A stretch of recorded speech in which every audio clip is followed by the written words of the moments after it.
So we are in the introduction of the Siddur, Zichron, Dovid, and we got to the Chesed within the 10 Sefirot. You have the place? Yes. Yeah? Okay. Baruch Hashem. Shall I start? Please start. Chesed, kindness, right arm. After the mentalities, Chokhmah, Binah, Dat, Chesed is the first Sefirah of the 7 lower Sefirot. The 7 days of the week correspond to those 7 lower Sefirot. Each day is 1 Sefirah, and Chesed is the first. The day quality that goes with all days, in the Zohar. It is the foundation upon which the light of infinity can spread all the way down to the Malchut. In a way, it is the source of all the Sefirot, because Chesed is love.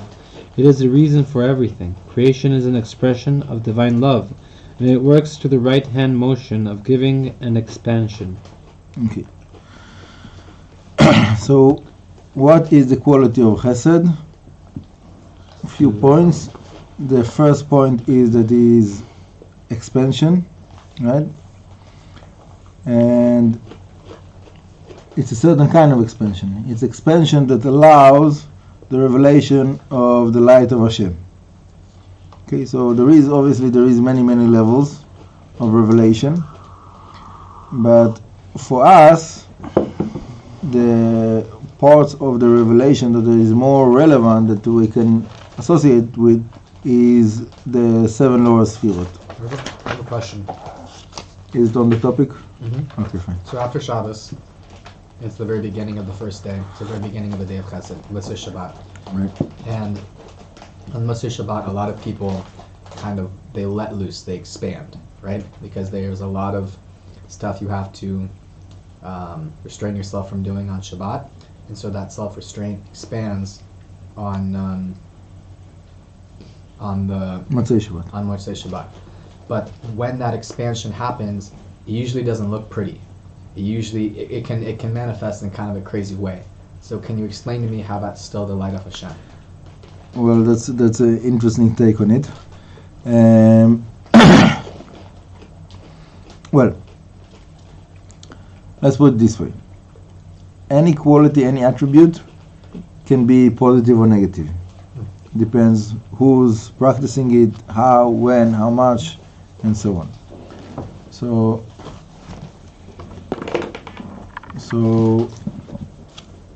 if somebody is doing the things that are supposed to be done in Motzei Shabbat, meaning Avdallah, Melah v'Malka, basically Melah v'Malka can be extended quite a bit, as we see here in Keva David that there's a lot of expansion of Melah v'Malka. So then the result of that is that the light of Shabbat extends into the week. Okay, that's basically the idea of Avdallah and Melah v'Malka. It's not really a subject matter, but it's close enough. So anyhow, so the Melah v'Malka is supposed to tame the craziness. There's no like craziness per se. There is a potential for the negative, like there is a potential for the positive. Mm-hmm. So it depends on the person what is manifesting. Is manifesting the potential of the positive or the potential of the negative.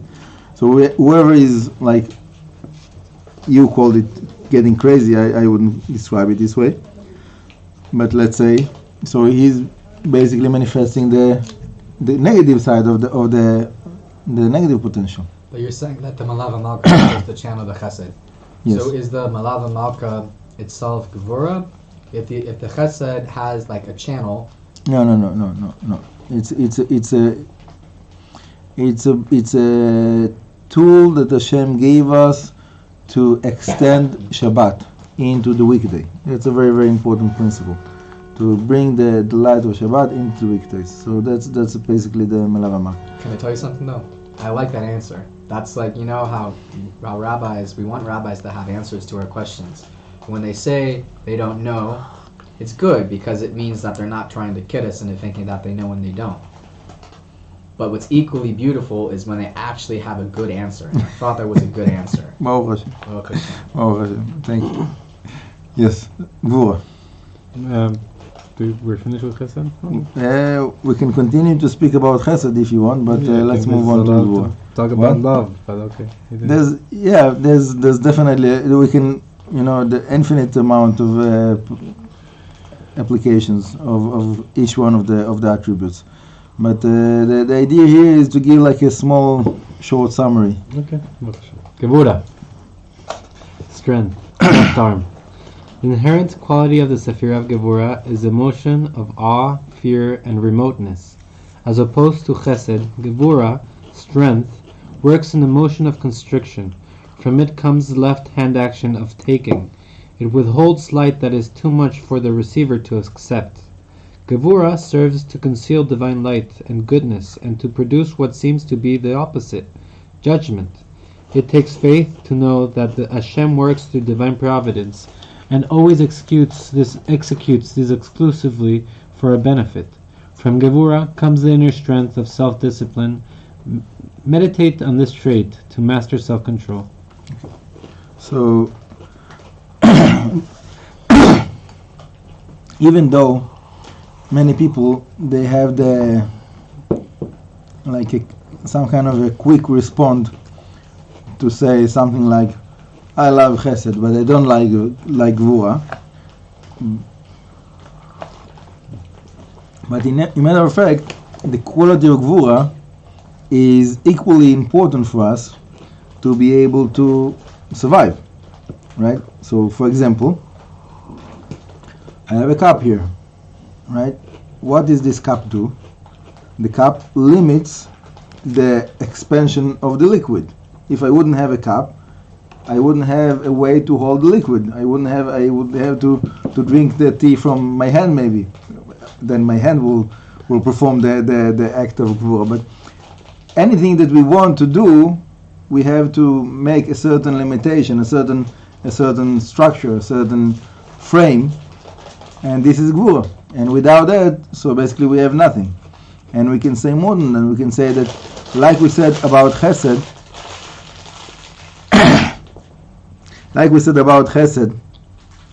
that it is the part of the first revelation of the light of Hashem, that is part of the creation. So Gvura, as it is here, the second step, without it, there's no creation, because like we saw in the beginning of the introduction here, right? The beginning was that the light of Hashem was expanding with no limits, right? So this is Chesed. And then the contraction is a form of Gvura that makes space for the creation, right? So without Gvura of Hashem to limit the light, so there's no space for us, right?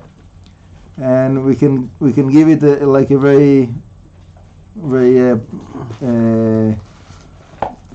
known situation as a parable, when you have someone in front of you that speaks and speaks and speaks and speaks and speaks, and he doesn't let you like a place to put a word, so there's no conversation, right? There's only him speaking, but he doesn't give space to anyone else. So no one really wants to be next to someone like that, right? Unless you just admire any word that he's saying and you're nullifying yourself in front of him. But basically, people want to express themselves, right? So the whole creation is about self-expression in a way, and the self-expression is provided that there will be Gvura that creates space. That within that space you can be who it is that you are able to be, to bring your potential to be actual, right? So all of that is coming from Gvura. Without Gvura, all of that will not be possible. Let's move on to Tiferet now. Tiferet, truth, torso. Tiferet is a harmonious balance of expansion. Chesed, and contraction, Gevura. Instead of giving everything, Chesed, or holding back everything, Gevura, Tiferet is a mercy that offers balance. In physical expression, Tiferet aligns to the torso, from which right, left hands and feet branch out, and work together to do what each one alone cannot do. The primary purpose of the Sefirah of Tiferet is the act of glorifying God in all kinds of ways and with all the soul, in contemplation of the person's intellect, thoughts, and speech, as well as to arouse great mercy for the soul that descended to this world. Activate Tiferet to balance all the traits of the psyche and achieve synergy in the self. Okay, so again, the basic understanding of that quality of Tiferet is balance. Okay, and as we see in the world, this is something that there's a big lack and need of balance. There's most of the people, they are we are extremers.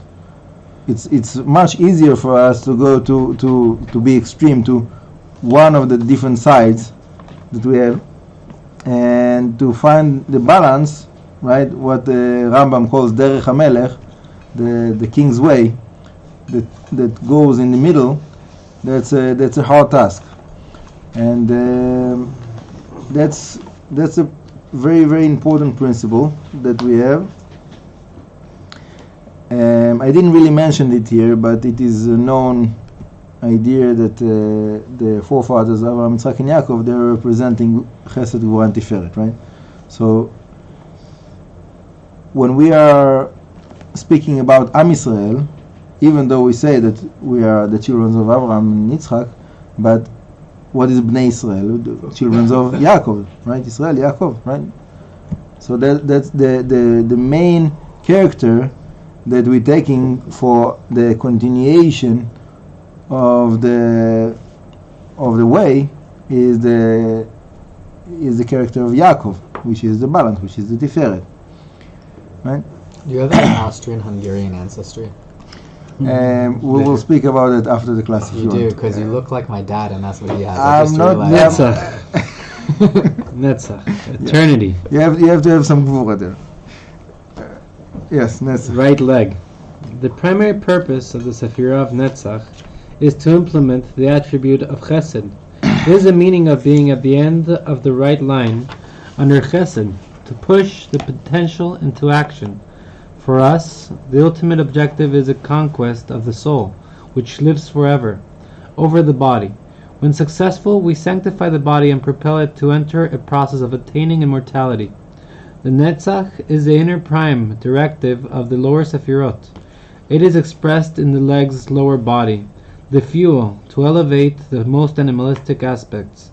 Netzach, represented in the right leg, expands to win every war, and furthermore transforms the enemy into an advocate. Netzach translates as both eternity and victory. Real triumph is everlasting. God always wins, and his victories are eternal. Okay. So let's be instead of just focusing on Netzach right now, there is different ways of how to split the Sefirot. Okay, so we spoke before, last week we spoke about the upper Sefirot, right? Chokhmah, Bina, and Dat, which is basically the intellect. Then just now we spoke about the middle Sefirot, which is Chesed, Gvura, and Tiferet. Then after that we're starting now the lower set, which is Netzach, Hod, and Yesod. Okay, there is also Keter in the top and Malchut in the bottom, but that's another thing.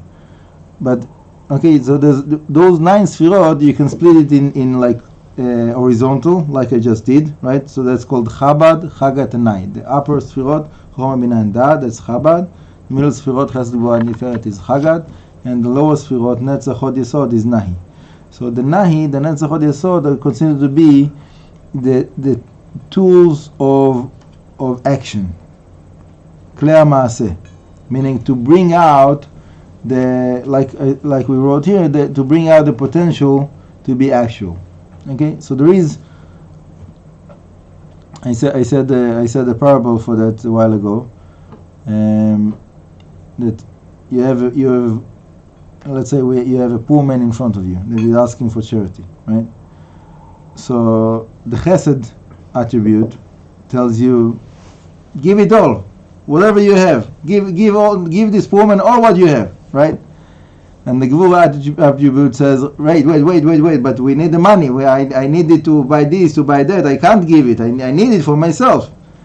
And the balance says, okay, so you won't give everything, so you give something. So you make a certain calculation of how much you can afford yourself to give for charity, and then you give it, right? So that's the emotions. But then within the action, so that's another level to bring it into actual. So you got to the balance between the Chesed and Gevura with the Tiferet.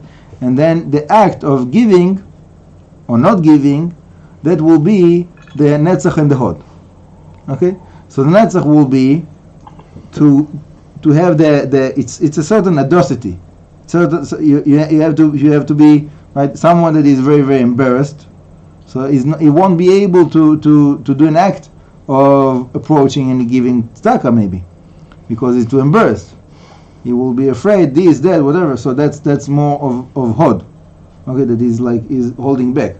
Netzach, the quality of Netzach is to push forward and to do whatever it is that should be done. Okay. Okay. So with this saying, so let's read also Hod, and then we can continue with the same line. Hod, glory, left leg. The Sefirah Od is to implement the attribute of Gevura, to avoid, not proceed, or halt, out of awe and fear. It also has a quality of Leodot, to give thanks and be grateful.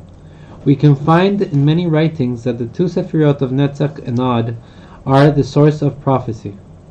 Okay, so without getting into the prophecy issue of the Netzach and Hod, you see that the Netzach and Hod are those two aspects of behavior. Okay, it's not the emotional, like we said about the Chesed, Gevura, and Tiferet. It is the behavior. The behavior of the Netzach, like I said, is to push forward and to be active, right, and to affect the surrounding, whatever it takes. And the Hod is passive, is to hold back, even by giving thanks, but there's no action that is needed. It's like Shev ve'al ta'aseh. You just sit back and don't do, and let things happen by themselves. So it's not, we don't say that in all of those fields, it's not that one is better than the other. We need all of them. We need to know when and how much to use each one of those attributes. So between the Netzach and the Hod, that's a very, very important point. For example, if I go back to what I said before, a person that is speaking all the time, right? So to stop speaking and to let someone else speak, there's the attribute of the Gevura to get over the urge and the desire to speak, and then to bring it into action and to be silent. That will be already a quality of Hod, that is bringing out revelation of the Gevura. Okay? We see that Rachel and Benjamin are Hod, that they hold their silence. There is a quality of Hod there. I agree. Yesod, foundation, Brit. In the manner by which Tiferet fuses the right hand and left aspect of the middle triad, Yesod does to the lower triad. It brings together the power of the entire body and expresses itself in the reproductive organ. Yesod is a linking force that binds anything and everything. The foundation of our purpose in this world is to connect to the one above. Yesod stands between heaven and earth, that's the Zohar, and ties the material to the spiritual. It produces the fruit of manifestation of divine light that is beneath. Okay, so basically when we say that Yesod is the foundation, so if we look on this structure of the 10 Sefirot, what they call tree of life, I'm not sure exactly when did it started to be called like that, this structure of what they call tree of life. But anyhow, the structure of the 10 Sefirot, so we see that in the bottom we have the Malchut, and then above that we have the Yesod. So all of the Sefirot really comes to the Yesod, brings the abundance to the Yesod, and then from the Yesod it comes down to the Malchut. Right? So the Yesod is the Sefirah that gathers together all of those different qualities. All what we said before, all of those different attributes, everything comes together in the Yesod. So the Yesod in the Zohar, and the Arizal brings it many times, is called Kol. Everything. It includes everything. It has all the qualities. Okay? And this is something that is very, very important for us, because in the Kabbalah, in the meditation, so a big portion of what we're trying to do, as we said many times, is unity. To unite. Right? To take all of those different attributes and to bring them together, to unite them, to be one. That's very, very big portion of what we're trying to do. And that's the quality of the Yesod. Now, another point is that in a certain way, I'm going already to the Malchut, because the Yesod and the Malchut are connected. So in a certain way, our starting point, let's say, is Malchut. So the first place that we are reaching out to is Yesod, right? When we are speaking about spiritual elevation, so the beginning of the spiritual elevation, the first step is the Yesod, meaning in a certain way we can say that the prayer, the act of prayer, right? It's all about the prayer here, Sidur, is Malchut. Okay? And it says that in the Shraga kavanot, in the beginning of Shraga kavanot of the Arizal, and that's also the quality of Dovid HaMelech, right? Dovid HaMelech says, V'ani tefillah, I am prayer. Right? And we know that Dovid HaMelech is Malchut. So where the Malchut, we, with our prayer, where the Malchut is trying to connect to receive the abundance, to connect to the Yesod. So the Yesod is bringing all what is above and bring it down to the Malchut. So when there is the unity of Yesod and Malchut, and you'll see that many Hasidic Rebbes, they are speaking many drashot about this point of the unity of Yesod and Malchut. It's a big thing in the Kabbalah and Hasidut, and this is really very important, right? That's basically the unity. That's what it's all about. And every time we are speaking about unity here in this Sidur, so most of the times we're talking about unity of Yesod and Malchut. When there is unity of Yesod and Malchut, so then the ultimate vessel, which is the Malchut, is receiving the abundance through the Yesod of all what's above it. And that's what we want, that's what we're praying for. And as much as there is more revelation of the abundance that is above within the Malchut, so that's the revelation of the Malchut Hashem, the kingdom of Hashem, right? When do we see, when can we recognize the kingdom of Hashem in the world? When human beings, specifically, but all the creation, is receiving abundance, right? When there is a lack, so we don't see the kingdom of Hashem. And you see like a dry desert that there's like empty, and there's nothing grows there, there's emptiness. So we don't see a revelation there. Where we see, wow, there's, Hashem is the king, it's happening.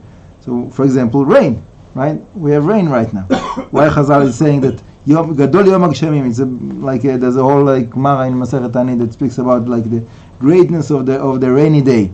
What's so special about the rainy day? You have to go around with coats and umbrellas and all kinds of right? It's not so comfortable. What's so big about it? That the vessel, which is the earth, is receiving the abundance, right? The rain is representation, is manifestation of the abundance. And that's also, again, the unity of Yesod and Malchut. There's a lot to speak about here, but let's continue to the Malchut. Malchut, kingship, crown of the Brit. Malchut is the final point to which everything leads. It is the ultimate kli, vessel, that contains the light of Hashem. It is a recipient of all the Sefirah that are above it. It takes all of that light and brings it down, becoming the keter of that lower world. It is also the concept of aspaklaria, the window the prophets see through with their visions. It is brought down in many places, and Malchut is the name of Adni. The word Tara, gate, has the same gematria as the word Adni. By doing the milui, filling of the letters, where the letters of each word are themselves spelled out to express the inner value and meaning of the word, we get Elef Dalet Nun Yud, from where we learn that we can use the Malchut as a gate for us to ascend to the higher worlds. Okay, so this last portion, I went a little bit more than what we saw until now here in this introduction, to like a little bit of the names and the milui and everything. But the principle here is that we want to experience those spiritual realms, right? And that's a big question of many people. How can we experience those spiritual realms? How can we connect to those concepts? How can we approach those attributes? Right? So if we understand that the gate is Malchut, right, that's the lowest one, but this is for us is the first one to approach, right? After we connect to the Malchut, like David HaMelech, so then the second step will be, like I said, to connect between the Malchut and the Yesod. But for most of the people, first we have to learn how to recognize that quality of Malchut. Okay, so what is that? What is that quality of Malchut? That's the first paragraph here. That's the kli, meaning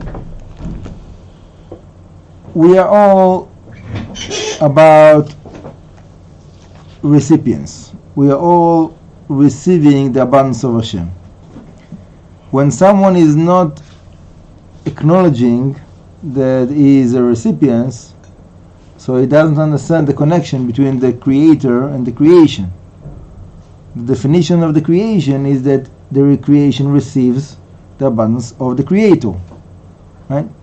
So that first understanding that there is a creator and there is a creation and we are part of the creation and we are receiving the light of the creator, so that brings us to that first step of being there in the Malchut.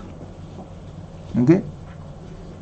Then from there we can move upwards, slowly, right? Going back in this structure of the Sefirot until we're reaching the Keter. And then, as we read about the Keter turns to be Malchut, because the Keter is the highest point of one structure, and then it becomes to be the Malchut, the first step for the next structure up. So that's infinity, right? As much as a person is privileged to climb up that ladder, so there's more and more. Every world have its own 10 Sefirot. So we're starting with the 10 Sefirot of the lowest world, that we call Asiyah, and we go all through the 10 Sefirot of the Asiyah until we're getting to the Keter of the Asiyah, and then the Keter of the Asiyah turns to be the Malchut of the Yetzirah, and then we have all the 10 Sefirot of the Yetzirah, and so on and so forth, right? And that's what happens when we are praying, right? Through the prayer, we're going from one step to another. So we'll see further on that we give it a little bit of different names. That's the chambers that we're gonna see further on. But even in the first edition of this Sidur, I didn't want to go into this concept of chambers, so I kept it as Sefirot. That all of this elevation through the words, through the prayer, is only Sefirot.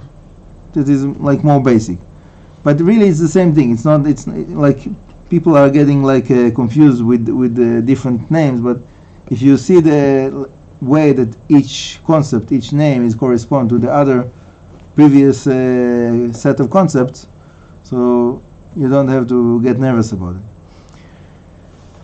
The point of the matter is that we have to correct the vessel of the Malchut, that it will be worthy and ready for that elevation. Okay? And this is a big task. To do those corrections, that's basically this time that we are in now of Shovavim, that is a lot about tikkunim, right? Right, David? A lot of tikkunim going on. So those tikkunim is what? Is to correct the vessel that it will be able to contain, right? If I have a cup that is broken, how much tea can I hold in that cup, right? I want to drink tea. I have to make sure that I have a cup that can hold the liquid, right? The liquid is the abundance, right? Somebody that he wants to get spiritual enlightenment, spiritual inspiration from Hashem, but his vessel is not correct. His vessel is broken. Is not completed. So how much abundance of Hashem can a person hold, right?